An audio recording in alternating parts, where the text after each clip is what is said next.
बढ़ते हैं आगे, रुक कर लेते इस वक्त की बड़ी जानकारी का। केरल के एर्नाकुलम में लगातार 3 धमाके। धमाकों में आपको बता दें 3 की मौत, कई घायल बताए जा रहे हैं। तो वही कन्वेंशन सेंटर में 2000 लोग मौजूद थे। एनआईए की टीम जांच में फिलहाल जुटी हुई है। ऐसे में बता दें मुख्यमंत्री विजयन बोले कि घटना को गंभीरता से ले रही है सरकार। घटना के वक्त पार्टी की बैठक के लिए दिल्ली में मौजूद मुख्यमंत्री विजयन ने कहा कि सरकार इस घटना को बेहद गंभीरता से ले रही है। चलिए आगे बढ़ते हैं, आपको बता दें साल 2047 तक 30 लाख करोड़ डॉलर होगी भारत की जीडीपी। नीति आयोग के सीईओ सुब्रमण्यम बोले कि विजय दस्तावेज दिसंबर तक होगा तैयार और ऐसे में इसका मकसद गरीबी, मध्यम आय के जाल को तोड़ना होगा। अमर उजाला के हवाले से एक खबर हम आप तक पहुंचा रहे हैं। पूजा, देखिए बिल्कुल लगातार हम वैसे भी बोल रहे हैं कि हम टॉप 3 कंट्रीज के अंदर होंगे। विजन हमारा क्लियर है और उसी विजन को लेकर डॉक्यूमेंटेड जो चीज़ें की जा रही हैं उसका जिक्र किया जा रहा है।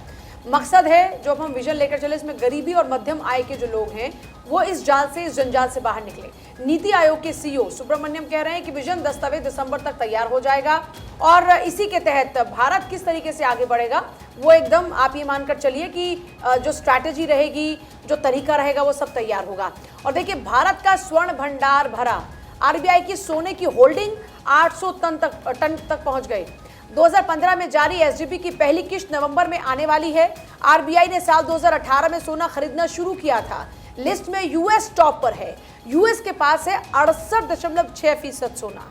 भारत की अगर गोल्ड भंडार की बात करते हो तो वो है 8.3%। यानी यूएस तो हमसे बहुत आगे है, लेकिन फिर भी अब भारत लगातार इस दिशा में कदम बढ़ा रहा है और 800 टन तक पहुंच गई है होल्डिंग सीमा। और चलिए अब आगे बढ़ते हैं और दिवाली से जुड़ी खबर आपको बताते हैं। दिवाली पर जमकर होगी खरीदारी। दिवाली भारतीय व्यापारियों के लिए इस बार खास होने वाली है। CAIT की सर्वे रिपोर्ट के अनुसार देश में 3.5 लाख करोड़ के कारोबार का अनुमान जताया जा रहा है और ऐसे में समझा जा सकता है कि इस बार दिवाली बेहद खास होने वाली है उन बिजनेसमैन के लिए, उन व्यापारियों के लिए। क्योंकि देखिए जो अनुमान जताया गया है, रिपोर्ट के अनुसार जो आंकड़ा सामने आ रहा है, ऐसे के अंदर 3.5 लाख करोड़ के कारोबार का अनुमान साफ तौर पर जताया जा रहा है। यानी कि देखिए दिवाली बेहद नजदीक है और उससे सीधा फायदा होता हुआ दिखाई देगा व्यापारियों को।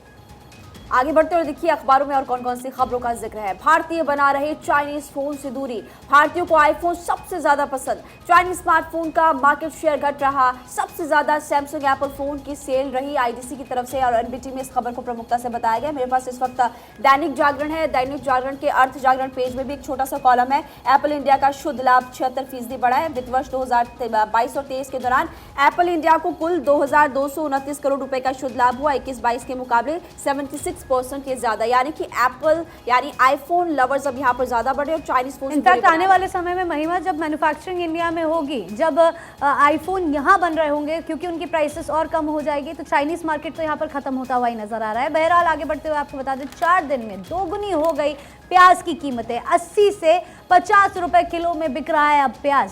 आपको बता दें लगातार प्याज के प्राइसेस बढ़ते हुए जा रहे हैं और अभी 120 से 150 तक पहुंच सकते हैं भाव। विशेषज्ञों का कहना है कि दाम बढ़ने का कारण जमाखोरी है। हिंदुस्तान के हवाले से ये खबर आप तक पहुंचा रहे हैं और ये पहली बार नहीं हो रही है कि प्याज या और भी किसी सब्जी के प्राइसेस इस वजह से बढ़ गए हो क्योंकि लोगों ने स्टॉक करके रख लिया हो। पूजा, हमने पहले भी ऐसी खबरें पढ़ी हैं जब लोग गोदाम में सेव करके रखते हैं चीज़ों को, सब्जियों को स्पेशली, क्योंकि देखिए ये पेरिशेबल होते हैं, यानी कि ये ज़्यादा समय तक आप इनको रख नहीं सकते, इवेंचुअली खराब ही हो जाएंगे और फिर धड़ल्ले से उसका प्राइस वापस नीचे गिर जाएगा।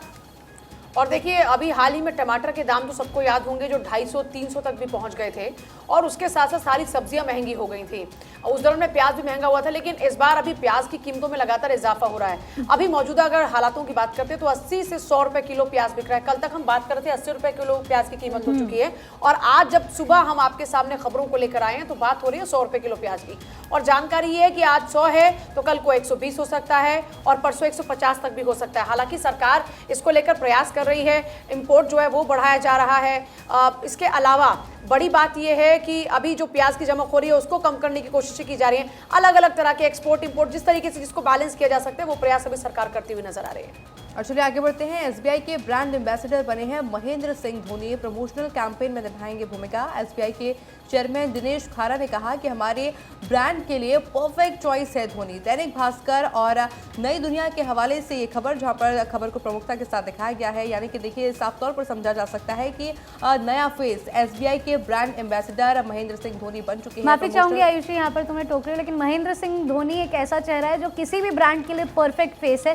थाला के नाम से उनको जाना जाता है। उनके लिए लोकप्रियता न केवल भारत के अंदर बल्कि पूरे विश्व भर के अंदर है। जो लोग क्रिकेट नहीं भी देखते हैं उनके लिए भी महेंद्र सिंह धोनी एक इमोशन है, एक प्यार है। और जब वो किसी ब्रांड के साथ जुड़ जाते हैं तो ऑफ कोर्स सी बात है कि उनके जो कीमतें हैं, उनके जो शेयर्स हैं वो बढ़ते हुए नजर आते हैं। महिमा आगे बढ़ते नीता अंबानी को मिला ग्लोबल लीडरशिप अवार्ड। महिलाओं की शिक्षा सशक्तिकरण पर कई बड़ी बात, पुरस्कार पाकर सम्मानित महसूस कर रही हूँ। महिलाओं को सशक्त बनाना दिल के बेहद करीब है। अमर उजाला में इस खबर को फिलहाल प्रमुखता से बताया गया। और देखिए, अब महिलाओं को सशक्त बनाना दिल के बेहद करीब है। और अब आपको अगली खबर बताते हैं। और ये खबर दरअसल खेल जगत से जुड़ी हुई है और मुझे लगता है ये खबर हमारी क्रिकेट एक्सपर्ट से बेटर कोई नहीं बता सकता।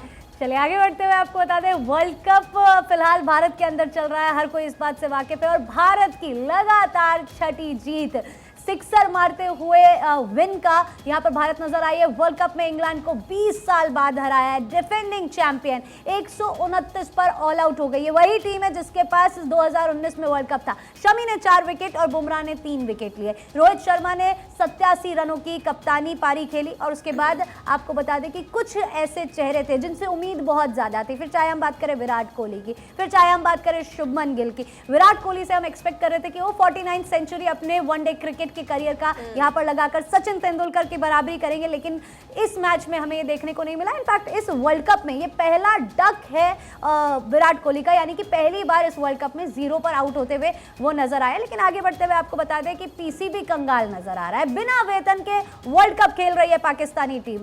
खैर, ऐसे में तो उम्मीद जताना भी उस टीम से थोड़ी नाइंसाफी वाली बात होगी। अधिकारी नहीं उठा रहे हैं बाबर का फोन। राशिद लतीफ का ये कहना है पिछले 5 महीने से बिना वेतन मैच खेल रही है टीम।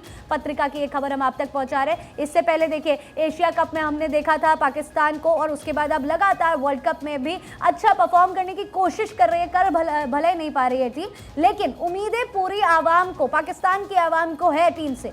ये गौर करने वाली बात है कि बिना फीस के ये खिलाड़ी खेलते हुए नजर आ रहे हैं। अब वो तस्वीर खुलकर समझ में आ रही है कि हैदराबाद में जब उनको खाना मिला था तो इतने खुश क्यों नजर आ रहे थे। बिना खाने के भजन नहीं होते, वो खाली पेट भजन नहीं होते, वो कहावत है ना। तो यहाँ पे वेतन नहीं मिल रहा, अब हमसे एक्सपेक्ट करें कि भाई तुम अच्छी परफॉर्मेंस भी दो। आयशी, सही बात है। और इसी के साथ खबरों में आगे बढ़ते हैं। पूजा, देखिए, टीएमसी के 2 गुटों के बीच में हिंसक झड़प, एक की मौत, कई घायल बताया जा रहा है। दोनों तरफ से कई लोग घायल हैं। घटना के बाद इलाके में तनाव की स्थिति। प्रभात खबर की ये जो खबर है वो हम आपको बता रहे हैं फिलहाल। तो देखिए, इस तरह की तमाम खबरें लगातार देश के अलग अलग कोनों से आ रही हैं।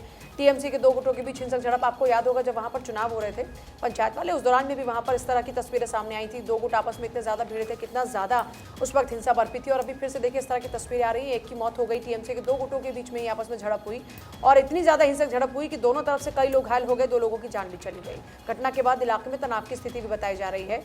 और अगली खबर आयशी, और चलिए अब अगली खबर आपको बताइए राजस्थान से जुड़ी। राजस्थान में मुस्लिमों के साथ मिलने पर कांग्रेस को मिल सकती है सत्ता। प्रदेश के 18 जिलों के 40 विधानसभा सीटों पे मुस्लिमों का प्रभाव देखने को मिलता है।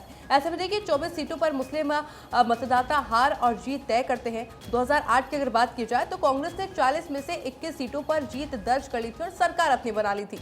2018 में पार्टी को 40 में से 30 सीट वो जीते थे और कांग्रेस की फिर से सरकार बनी थी।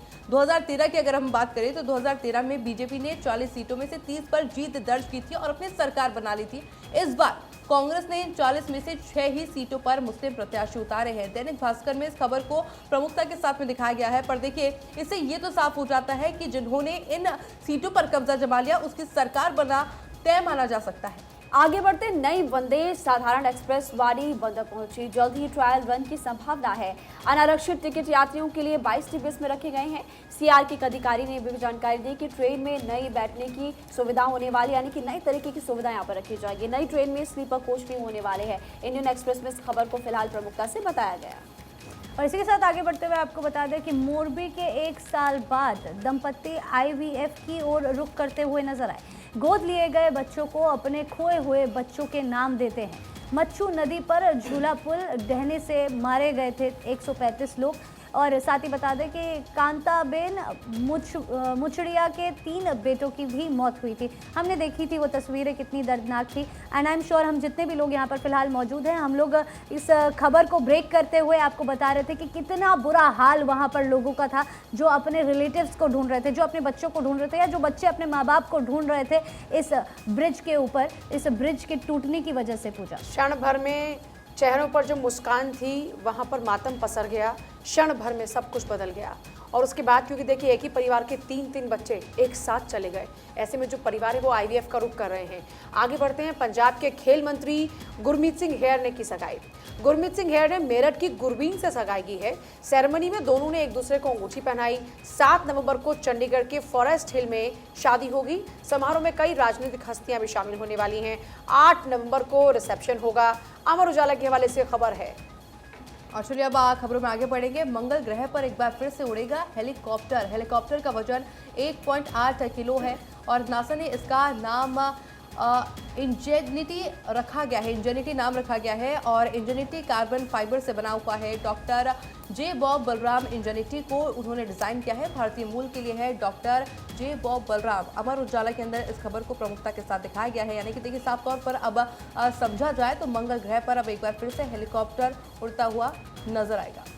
चलिए अब आगे बढ़ते हैं। आपको बता दें, पैसों के लिए लीना को तड़पा कर मारा, दम घुटने से हुई थी स्विस महिला की मौत। गला दबाने से नहीं हुई थी महिला की मौत। आरोपी गुरप्रीत मोटी रकम, आपको बता दें, मोटी रकम लेना चाहता था और इसी बीच सन की प्रवृत्ति का है ये आरोपी, जिसने इस महिला को मौत के घाट उतार दिया सिर्फ एक रकम के पीछे। भले वो रकम मोटी थी, लेकिन पैसों के पीछे एक महिला की जान ले ली इस आरोपी ने। पूजा, और चलिए आगे बढ़ रहे हैं। देखिए इजराइल हमास युद्ध का जिक्र करेंगे। कारोबार पर असर नहीं, तेल की बढ़ती कीमतें चिंता की बात है। सीओ सर्वेक्षण में शामिल सीओ ने यह कहा, युद्ध का उनके परिचालन या फिर निवेश पर कोई असर नहीं पड़ेगा। बिजनेस स्टैंडर्ड के हवाले से खबर है। देखिए कल भी हम इस बात का जिक्र कर रहे थे कि अब यहाँ पर अगर इसी तरीके से युद्ध चलता रहा तो हो सकता है कि आने वाले दिनों महंगाई बढ़ जाए, लेकिन अभी कहा जा रहा है कि अभी असर नहीं है फिलहाल।